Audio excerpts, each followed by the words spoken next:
What would be the Democratic Party's campaign of my dreams? And let's begin with the question. What is politics? Politics is simply a reflection of whether our society chooses to love our neighbors as ourselves, even those neighbors who are less fortunate, and those neighbors whom we will never meet. This includes not only those with Norwegian and Swedish ancestry, but also those with African and Asian and South American ancestry.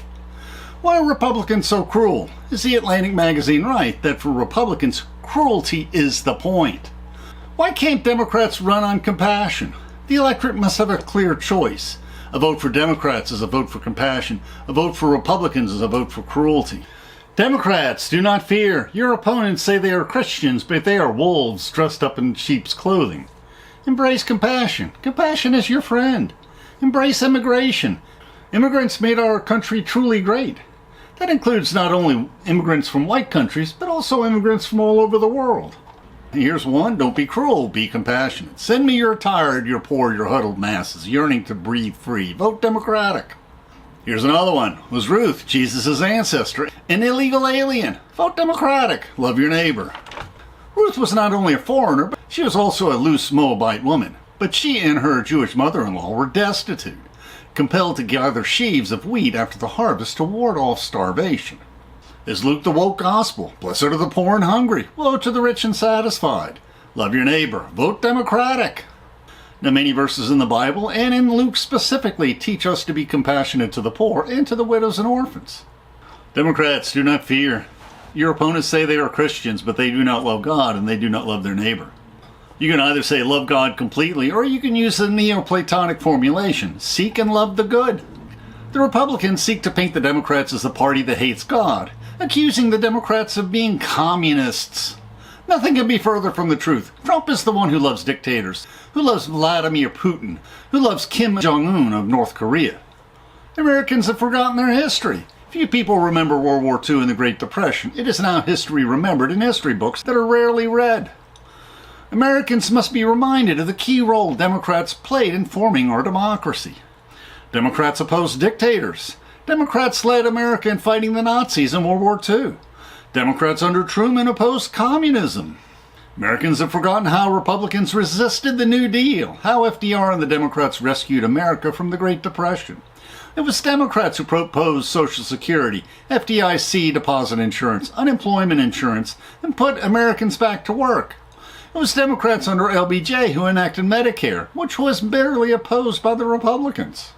Americans have forgotten how FDR and the Democrats, near the end of World War II, proclaimed the basic principles of democracies, and that's the four freedoms. Freedom of speech, freedom of religion, and most important, freedom from want, freedom from fear. Do Republicans promote freedom from want? Do Republicans promote freedom from fear? If so, why do they send armies of ICE agents into peaceful democratic cities? Americans have also forgotten the struggles needed to pass the civil rights legislation of the 1960s. Only those Americans in the late 70s remember seeing protesters, young and old, black and white, beaten, shot, and murdered on their television sets by bigoted racists. Most of today's white youth never heard Martin Luther King's speech at the Lincoln Memorial. I have a dream that my children will not be judged by the color of their skin. Vote Democratic. Democrats must embrace their history. Democrats must boast to the electorate of their struggle to encourage compassion in the hearts of Americans. Now, these images would make great billboards. Billboards are the last type of advertisements that all Americans see. All parties, all races, all ages drive by them. But they could be easily turned into effective TV ads and TikTok videos. Why do so many Democrats seek to curry favor from a fickle electorate by posing as pseudo-Republicans? The Democrats nominated Graham Plattner to run for senator in Maine, and where did that get them?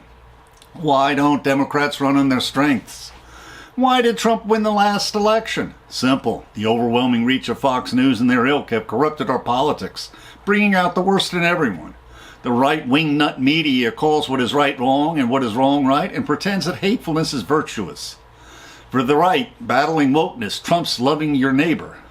Was Kamala Harris really black? Do Americans still want to believe that Haitians eat dogs and cats? These doubts did not lose the election as many pundits predicted, but rather won the election for Donald Trump and the Republicans. Should Democrats convene focus groups to determine why Republicans win elections, aping their tactics? Or should Democrats be bold, embracing their virtues? What should Democratic candidates do? This election is that rare election which is truly a battle between good and evil, between compassion and cruelty, between tolerance and prejudice, between democracy and dictatorship. Democrats can never change the mind of those who revel in cruelty. Democrats can only strengthen the compassion that remains in the hearts of Americans. For those Democrats who choose to champion compassion and Christian values, what should be their response when critics accuse them of hypocrisy? Simply that many Americans have become disillusioned with Christianity because many Christians have abandoned Christian values, values that Democrats can reclaim. And we invite you to sample our other reflections on morality, philosophy, and history. These are summaries of some of our other favorite series, exploring the ancient Greek Peloponnesian Wars, Grant and the U.S. Civil War, St. Augustine's Confessions, and C.S. Lewis's Mere Christianity.